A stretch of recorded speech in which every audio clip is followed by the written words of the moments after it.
என் பேர் மகாலட்சுமி. சாலை விழிப்புணர்வை பற்றி என்னால் முடிஞ்ச பதிவுகளை போட்டுக்கிட்டு வர்றேன். நான் எப்பயுமே வெளியில் போகும்போது ரொம்ப கவனமாக போவேன். என்னென்னா, சாலையில் என் பையனை விபத்தில் கொடுத்துருக்கேன். அதனால் நானும் ரொம்ப கவனமாக போவேன். யார் பைக்கில் போனாலும் சரி, ஃபோன் பேசிட்டு போனாலும் சரி, ஐயா அப்படி போகாதீங்க, உங்களுக்காண்டி உங்கள் அம்மா அப்பா காத்துட்ருக்காங்க, உங்கள் மனைவி பிள்ளை காத்துட்ருக்கு அப்படின்னு சொல்லி அவன் வந்து எனக்கு மறுபடியும் இந்த ஒரு சோதனையை கொடுத்துருக்குறான். என் பேத்திகளுக்கெல்லாம் விளையாட்டு பொருள் வாங்கலான்னு சொல்லிட்டு திருச்சிக்கு கிளம்பி எல்லாருமே ஏறினாங்க. சரி நம்மளும் அதில் ஏறிடலாம், அடுத்த பஸ்ஸு காத்திருக்க வேணாம் அப்படி சொல்லிட்டு நானும் ஓப்பனில் சரி போகலான்னு நினைக்கும் போது அந்த காரில் கொண்டு போய் என்னுடைய கால் மாட்டி, சக்கரத்தில் கால் மாட்டி அப்படியே அந்த பேக்கோட கீழே கரெக்டாக பஸ்ஸு இப்படின்னா கார் இப்படின்னா ரெண்டுக்கு நடுவில் போய் நான் அப்படியே விழுந்துட்டேன். ராலிமலை கடைவீதி ஸ்டாப்பில் போய் பஸ் ஏறலான்னு போனேன். எதுக்கு பஸ்ஸு வந்துச்சு, அதுக்கு பக்கத்துலேயே முன்னாடியே வந்து ஒரு கார், பெரிய கார் ஒன்று நின்றுச்சு. ஆனால் அந்த காரு வந்து பஸ்ஸு வருதுன்னு இப்போ கார் நகர்ந்துருக்கலாம், இல்லை பஸ்ஸு வந்து முன்னாடி கொஞ்சம் தள்ளி வந்திருக்கலாம். ஆனால் அது வரலை. அந்த கரெக்டாக 2 சக்கரம் பக்கத்தில் நிற்கிற மாதிரி கொஞ்சம் தள்ளி நின்னார். வண்டி நின்றுச்சு. பஸ்ஸில் இருக்க போல்ட்டு வந்து அப்படியே இடிச்சிருச்சு. இங்கே பாருங்கள், அது வந்து இன்றைக்கி பூரா மத்திருச்சு. நீ தாய்ப்பட்டிருக்கும் போல இருக்குது. ஆனால் அந்த கம்பி வந்து உள்ளே குத்தலை, மேலே மட்டும் அடித்ததுனால உடனே வீங்க ஆரம்பிச்சிருச்சு.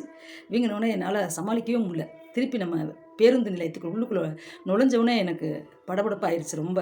அப்படிங்கும்போது அவங்க அப்புறம் கண்டக்டர் வந்து இறங்குனார். ஐயா நான் வந்து ரொம்ப அடிபட்டிருக்கேன், இந்த பஸ்ஸுக்கு கீழே தான் நான் அடிபட்டேன், வலி தாங்க அடி எதுவும் படலை நினச்சி ஏறி வந்துட்டேன், ஆனால் இங்கே வந்தோன்னே வலி அதிகமாகிடுச்சு, நான் இறங்கிக்கிறேன் அப்படின்னு சொல்லிட்டு இறங்கும்போது கண்டக்டர் வந்தார்.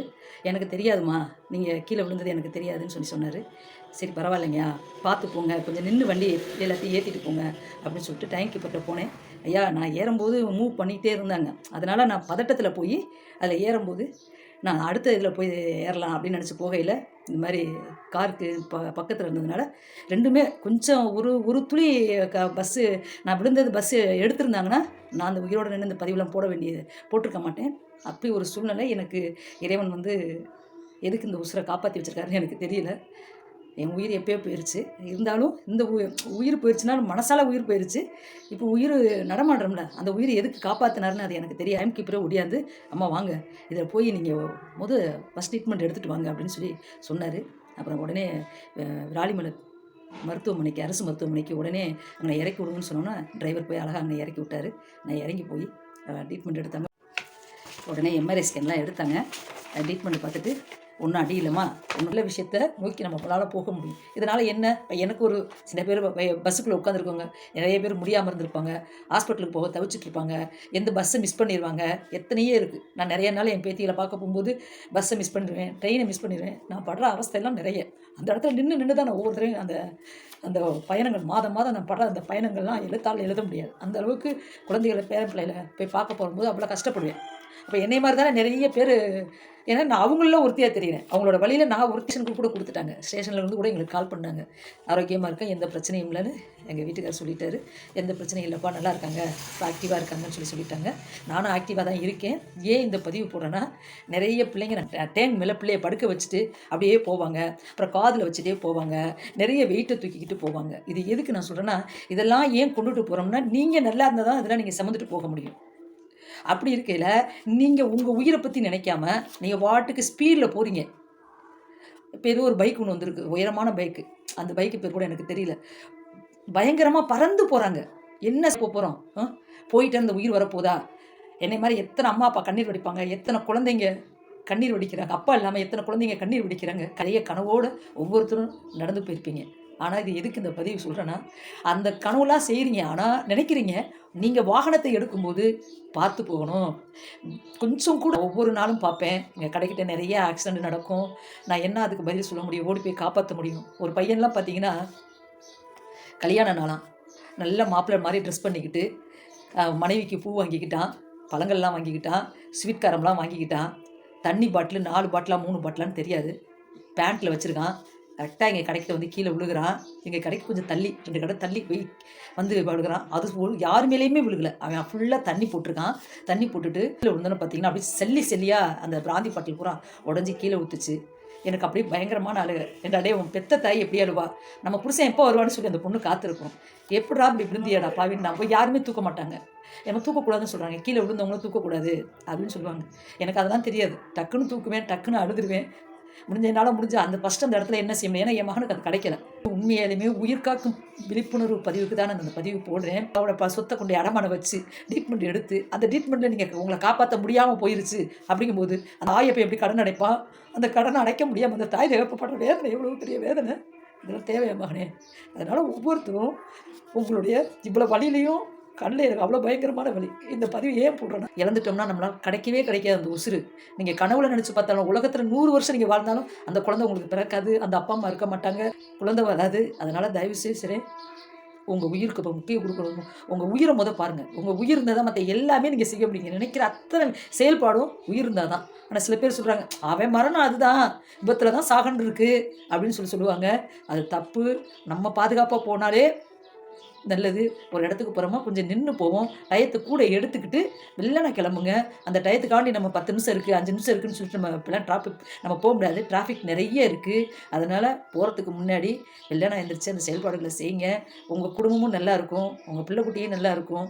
இந்த நமக்கு இது மாதிரி நம்ம கோர்ட்டு வாசலில் போய் நிற்க வேண்டியது அவசியம் இருக்காதுல்ல. நான் கோர்ட்டு வாசல் இன்ன வரைக்கும் போயிட்டுருக்கேன்.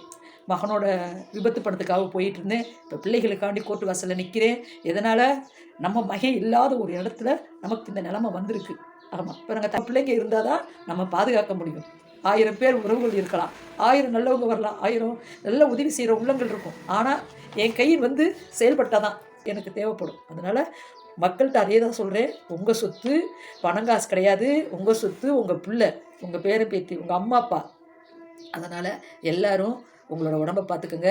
பைக் எடுக்கும்போது கவனம் போங்க. பஸ் உயிர்காக்க விஷயத்துக்காண்டி. ஏன்னா எவ்வளோ பேர்த்த நான் படம் எடுத்து இவங்க மாதிரி விபத்துன்னு போட்டிருக்கேன். ஆனால் எனக்கு ஒரு விபத்து நடந்திருக்கும் போது நான் அசால்ட்டாக இருக்கக்கூடாது. ஏன்னா எதுக்கு போட்டேன்னா, பல உயிர்கள் இல்லை, ஒரு உயிராவது நான் பேசுகிறதுனால காப்பாற்றப்படும் அப்படிங்கிற ஒரு நம்பிக்கையில் நான் இந்த பதிவு போட்டிருக்கேன். அதனால் எல்லா மக்களும் தன் பிள்ளைகளுக்கு வாகனத்தை கொடுக்கும்போது 18 வயசு மேலே 20 வயசுக்கு மேலே அந்த நம்ம அரசாங்கம் என்ன சொல்லியிருக்கோ அந்த கட்டுப்பாடை வச்சு நம்ம குழந்தைகளுக்கு கொடுங்க. போகும்போது எவ்வளோ நீங்கள் பிள்ளைகளை சாப்பாடு உணவு கொடுக்குறீங்க, அது கொடுக்குறீங்க, என் பிள்ளைய அப்படி வரணும் இப்படி வரணும், 1008 கனவுகள் காங்குறோம். எல்லா கனவுக்கும் நம்ம பிள்ளைகளுக்கு முன்னாடி சொல்லக்கூடிய வார்த்தை, வாகனத்தை எடுக்கும்போது கவனமாக போப்பா, வாகனத்தை எடுக்கும்போது கவனமாக வாப்பா, இங்கே போகும்போது நின்றுப்பா. அதனால் நானும் இதில் மகிழ்ச்சி அடைகிறேன். ஏன்னா 4 குழந்தைகளுக்கு நல்ல சொல்ல முடிஞ்சிச்சே. நம்ம நேற்று கண்டிப்பாக என்னுடைய உயிர் இருந்திருக்காது. ஒரு துணி இருந்தேன். ஏன்னா 2 சக்கரத்துக்கும் பஸ்ஸுக்கும் காருக்கும் நடுவில் ஒரு ஆள் உள்ளே கூட நுழைய போட முடியாத இடத்துல நான் போய் மாட்டிக்கிட்டேன். அப்படி இருக்கும்போது மாட்டிக்கிட்ட போது என்னுடைய உயிரை எப்படி காப்பாற்றிருப்பான்? அதுக்கும் இறைவன் ஏதோ வழி பண்ணியிருக்கிறான். அது எனக்கு தெரியாது. இறைவன் என்னை உயிரோடு இருக்க வச்சதுக்கு எதுக்கு காரணம் அது எனக்கு தெரியாது. இருந்தாலும் நம்ம மக்கள் அனைவருக்கும் சாலை விழிப்புணர்வு, உயிர்காக்கும் விழிப்புணர்வு. அதனால் அந்த விழிப்புணர்வு போட்டேன்.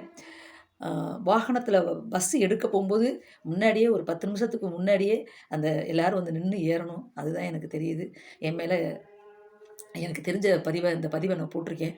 நல்ல விஷயத்துக்காண்டி என்னுடைய பேரன், என்னுடைய பேத்தி, என்னுடைய மகன், என்னுடைய அம்மா அப்பா, என்னுடைய தம்பிகள், என்னுடைய அண்ணன்கள் வண்டியில் போவாங்கள்ல, அவங்களுக்கு இந்த பதிவு போடுற மாதிரி தான் இந்த பதிவு போட்டிருக்கேன். அவங்களும் நான் எனக்கு உறவாக இருந்தால் தான் அவங்களுடைய எனக்கு சொந்தம்னு இல்லை.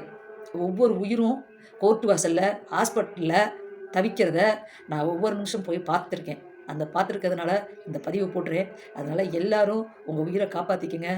காப்பாற்றணும்னா வாகனத்தில், விலை உயர்ந்த வாகனத்தில் வாங்காதீங்க. பதிவு எல்லாரையும் ஒரு கவனத்தில் ஈர்க்கும். வாகனத்தில் போகும்போது கவனமாக போவீங்கிறதுக்காண்டி இந்த பதிவு போட்டேன். மிக்க மகிழ்ச்சி. எல்லா குழந்தைங்களும் பத்திரமா இருங்க, பத்திரமா போங்க, பத்திரமா வாங்க. உடல் இருந்தால்தான் சுவர் இருந்தால் தான் சித்திரம் வரைய முடியும். அதுபோல் நம் உடல் ஆரோக்கியமாகவும் வளமாகவும் இருந்தால் நாம் நினைக்கும் அனைத்து காரியங்களும் நல்லபடியாக இருக்கும். நம்ம நினச்சது எல்லாம் நடக்கணும்னா நம்ம உடம்பை பத்திரமா பார்த்துக்குவோம், ஆரோக்கியமாக வச்சுக்குவோம், நல்லபடியாக இருப்போம். நல்லதே எல்லாருக்கும் நடக்கணும், நல்லதே நடக்கும். நன்றி. நீ சொந்த காலிலே நில்லு, தலை சுற்றும் பூமியை வெல்லு, இது அப்பன் சொல்லிய சொல்லு. மகனேவா மகன்